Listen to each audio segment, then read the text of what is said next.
Imagine this. Two children make the exact same mistake. The younger child accidentally spills a glass of milk. Their parents smile and say, "It's okay. Everyone makes mistakes." A few years later, the older child spills a glass too, but this time the reaction is completely different. You're old enough to know better. Same mistake, same parents, so what changed? Were the parents being unfair? Or is there something much deeper happening that most families never notice? Almost every child has wondered this at some point. Why does my younger brother get away with everything? Why am I always expected to be responsible? Why are the rules different for me? These questions can stay with people for years, sometimes, even into adulthood. And because of that, many children grow up believing one painful idea.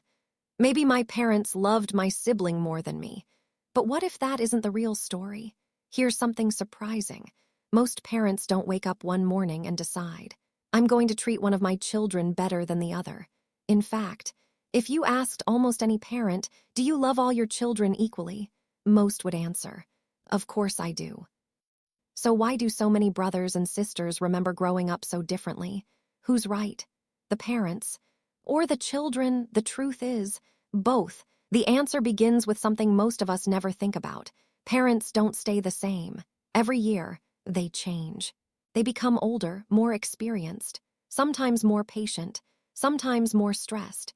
When the first child is born, they're beginners. Everything feels new. Every fever is frightening. Every fall feels dangerous. Every parenting decision feels enormous. They're learning through trial and error, and without realizing it, their first child becomes part of that learning process. But by the time another child comes along, those same parents aren't the same people anymore. They've made mistakes. They've gained confidence. They've learned what truly matters and what doesn't. The second child isn't just growing up with older parents. They're growing up with more experienced parents. And that changes everything. But experience is only one piece of the puzzle, because there's another invisible force that shapes almost every family. It's something psychologists have been studying for decades, and it explains why two children living in the same house can grow up feeling like they had completely different childhoods. It all starts with birth order and what it does to the expectations parents place on each child. What exactly is birth order?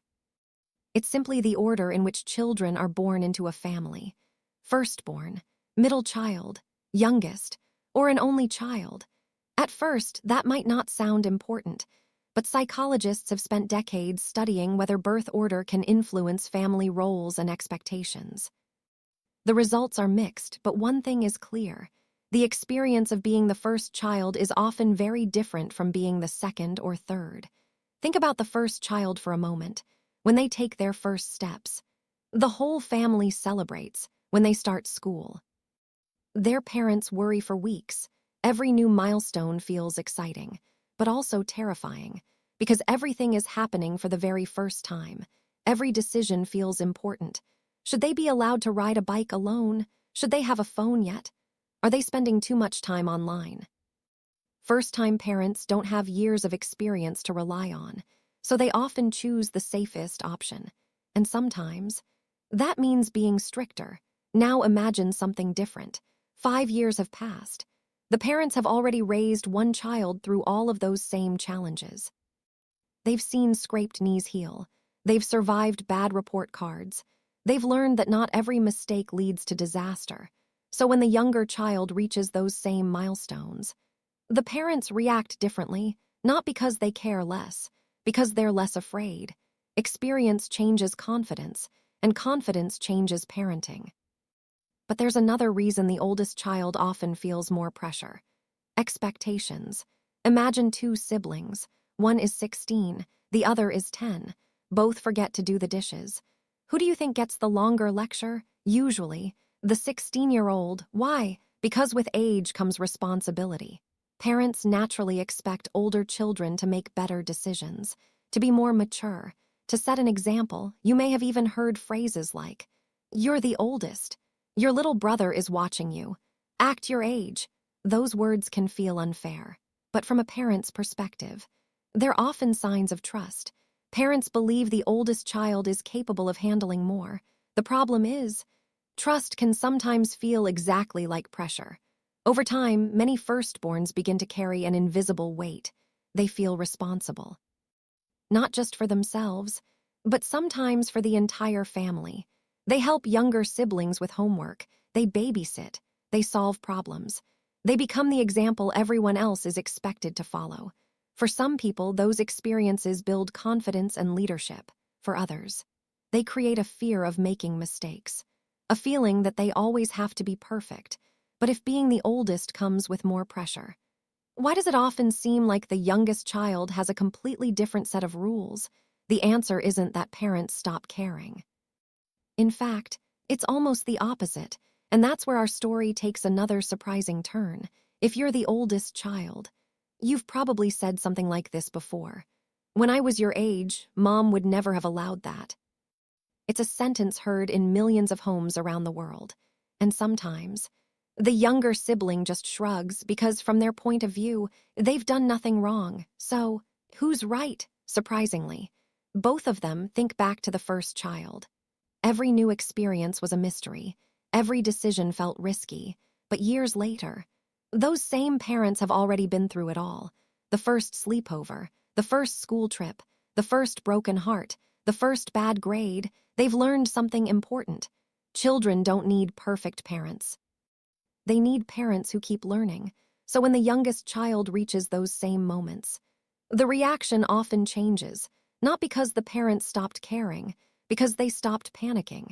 Imagine a father teaching his first child to ride a bicycle. He's running right behind them, holding the seat tightly, warning them every few seconds. Be careful. Slow down. Watch the road. Now imagine him teaching his third child years later. He's still watching carefully, but this time, he's smiling. He lets go sooner. He knows falling over is part of learning. To the oldest child, it looks unfair. To the father, it feels like experience. But here's something many people never notice. Being the youngest has its own challenges. When you're the youngest, people often see you as the baby. Even after you've grown up, you might hear things like, "You're too young. Let your older brother do it. You'll understand when you're older." At first, that might sound harmless. But imagine hearing those words for years. Eventually, some younger children begin to feel like nobody believes they're capable. They aren't given as many responsibilities, not because they're less loved, but because everyone is trying to protect them. Sometimes, that protection becomes a limitation. This is why two siblings can grow up in the same house, eat at the same dinner table, go to the same schools, and still remember completely different childhoods. One remembers pressure, the other remembers protection. Neither memory is wrong. They're simply looking at the same family, from different sides, but this raises an even bigger question. If parents don't mean to treat their children unfairly, then why do so many brothers and sisters still believe someone was the favorite? The answer has less to do with birth order, and much more to do with something hidden inside every human brain, our perception. And that's where the biggest myth about parenting begins. So, do parents really have a favorite? It's a question children have been asking for generations.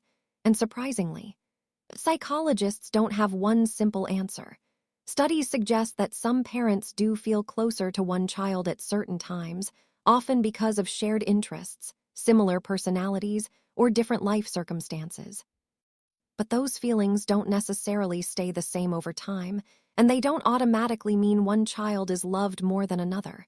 In many families, what children experience isn't more love, it's different parenting. Imagine two children. One is naturally quiet. They think before they speak. They avoid taking risks. The other is fearless, always climbing, always exploring, always testing the limits. Would you raise them exactly the same way? Probably not. The quiet child might need encouragement to be more confident. The adventurous child might need stronger boundaries to stay safe. If both children received identical rules, one of them might not get what they actually need. Sometimes, treating children differently isn't unfair. It's an attempt to meet different needs. But there's another side to this story. Sometimes, parents really do make mistakes. They compare siblings. They expect one child to carry more responsibility. They praise one child more often, or they unintentionally overlook another. No parent is perfect, and those experiences can leave lasting memories. That's why two brothers, or two sisters, can grow up in the same home, yet tell completely different stories about their childhood. Both stories can be honest, because every child experiences the same family through a different set of eyes. Maybe the oldest remembers pressure. The youngest remembers being underestimated. The middle child remembers trying to find their place. And the parents, they remember doing the best they could with what they knew at the time. None of those memories cancel each other out. They can all be true, so maybe the real question isn't, did my parents love us equally? Maybe the better question is, what shaped the way they raised each of us? Because when you understand that, you stop seeing your childhood as a competition and start seeing it as a story where every family member experienced the same moments, in completely different ways.